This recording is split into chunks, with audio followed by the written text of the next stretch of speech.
Bonjour tout le monde. Voilà un petit moment que je n'ai pas autant apprécié la lecture d'un livre. Donc aujourd'hui, je te raconte la vraie histoire qui se cache derrière l'histoire de David et Goliath. Je t'explique pourquoi nos points faibles peuvent être nos meilleurs atouts et comment les utiliser à ton avantage. Et ce que j'ai vraiment apprécié dans la lecture de ce livre, ce sont toutes ces histoires que l'auteur nous raconte pour illustrer ses points. Et la première histoire qu'il nous raconte, c'est celle qui a donné d'ailleurs son nom au livre, c'est celle de David contre Goliath. Pour te décrire la scène, imagine deux peuples ennemis qui habitent chacun sur un flanc de colline. Donc les deux peuples se détestent. Et si un peuple décide d'attaquer l'autre, il faut qu'il descende pour ensuite remonter. Donc c'est très difficile, voire suicidaire comme attaque. Sauf que l'un des deux peuples décide d'envoyer un grand gaillard de 2 mètres, Goliath, pour faire un duel avec quelqu'un de l'autre peuple. Ils en avaient marre de cette situation et voulaient en finir avec un duel comme ça se faisait à l'époque. Goliath donc était un colosse, il a mis un masque, une armure complète, il avait un javelot, une lance, une épée, donc il était armé jusque dents. Il avait même quelqu'un pour l'aider à transporter son bouclier. Il ne voyageait pas léger et c'est le moins qu'on puisse dire. Et donc il descend tout en bas de la colline et là il se met à crier. Il se met à crier en fait pour que le peuple en face lui envoie quelqu'un pour se battre contre lui.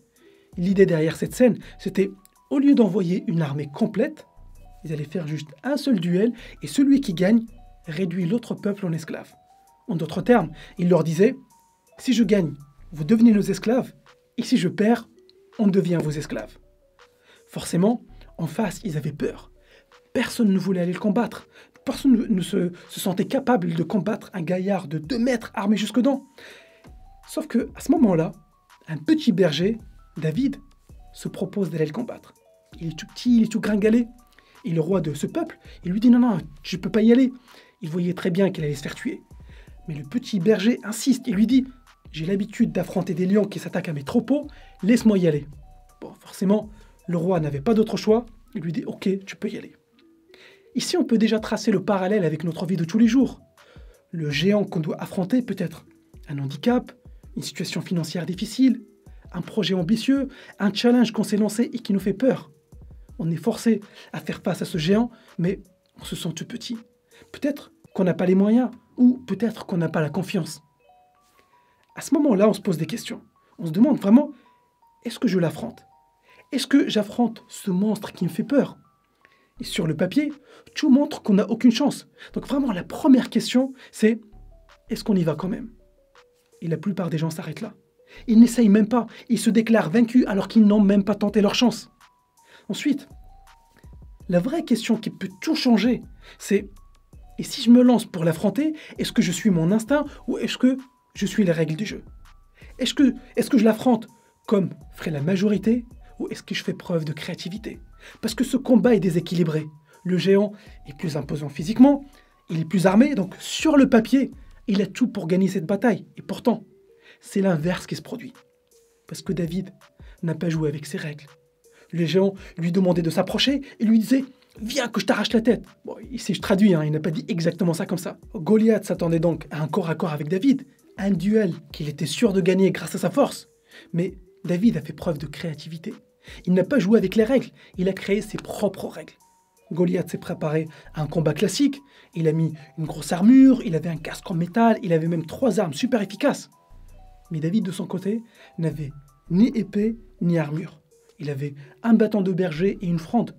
Donc, en descendant la colline, il ramasse 5 pierres lisses, et j'imagine que tu connais le reste de l'histoire. David met une pierre dans sa fronde, donc qui transforme en projectile, il la lance à grande vitesse dans le front de Goliath, paf! Le colosse tombe, et hop, il a remporté le combat. Donc, il ne s'est pas battu en suivant les règles de Goliath, il a créé ses propres règles, et il a utilisé ses forces. Cette victoire est devenue par la suite le symbole des victoires improbables, les victoires des personnes sur qui personne n'aurait misé. Mais si on pense ça, Malcolm Gladwell, l'auteur du livre, nous dit qu'on a tout faux. On peut penser que c'est une victoire improbable si on pense à un combat classique, donc au sens classique du terme, c'est-à-dire un corps à corps entre un géant de 2 mètres et un petit berger. Mais si on analyse cette scène différemment, on peut voir que David n'était pas si désavantagé que ça. Premièrement, Goliath était très lourd et ne pouvait pas trop se déplacer. Il était même obligé d'avoir quelqu'un avec lui pour porter son bouclier. Sa taille énorme était probablement due à une maladie qui provoque une surproduction d'hormones de croissance. Cette maladie cause une grande taille, mais en même temps peut avoir un impact sur la vue. C'est pour ça que Goliath insistait pour que David s'approche de lui, parce que, il voyait flou, il ne pouvait pas trop le voir, et en même temps, il ne pouvait pas trop se déplacer. David, de son côté, était plus agile, plus léger, plus rapide, et surtout, il savait viser. Une pierre lancée à grande vitesse ne laisse aucune chance à Goliath. Parfois donc, ce qu'on peut considérer comme un avantage ne l'est pas forcément, et ce qu'on peut considérer comme un désavantage ne l'est pas non plus. Ce qui est sûr, c'est que si David avait combattu selon les standards et les normes de l'époque, il aurait perdu. Donc ça, c'est une vraie leçon pour ceux et celles qui pensent être dans une situation où ils sont désavantagés. C'est à nous de faire preuve de créativité pour transformer nos points faibles en force. Ce que tous les autres considéraient comme points faibles de David, sa petite taille, son absence d'armes, etc., se sont avérés indispensables pour gagner ce combat. Donc, si tu fais face à un challenge, analyse ce que tu crois être tes points faibles et fais preuve de créativité pour les utiliser à ton avantage. Fais l'inventaire aussi de tes points forts pour voir comment tu peux combiner les deux pour atteindre ton objectif.